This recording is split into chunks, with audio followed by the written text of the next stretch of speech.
भोजन करने की भी शास्त्र सम्मत विधि ये है। कितनी बातें बताऊं, भोजन करना भी सबको नहीं आता। जैसे पशु खाता वैसे लेके खा लिया, हो गया, पेट भर गया। लेकिन नहीं, शास्त्र ने भोजन करने की भी विधि बताई। भोजन कैसे करना, बोले पवित्र ढंग से जब भोजन बन जाए तो भोजन को भगवान को अर्पित करने के बाद भोजन को प्रणाम करो और प्रणाम करते समय मंत्र बोलो, नित्यम अस्तु एतत्। यही इतना मंत्र है। अर्थात हे अन्न, जैसे आज तुम मुझे प्राप्त हुए इसी प्रकार सदा प्राप्त होते रहो, मिलते रहो।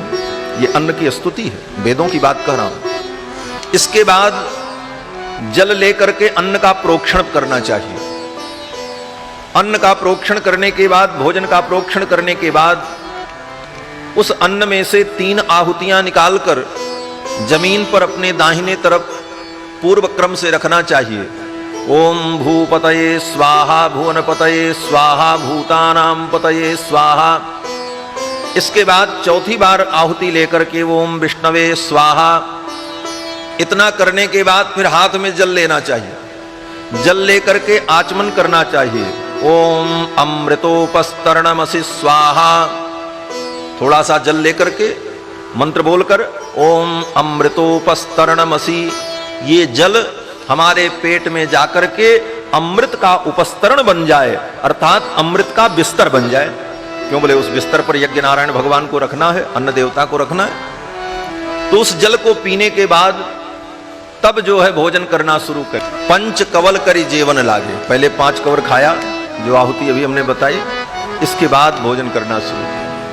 तो 5 कवर आहुति लेने के बाद फिर हाथ में जल लेकर के जब भोजन संपन्न हो जाए तो अमृत प्रधानमसि स्वाहा, ऐसा कह करके आचमन कर ले कि अमृत का पहले बिस्तर बिछाया, फिर उस पे अन्न की आहुति दी और फिर अमृत का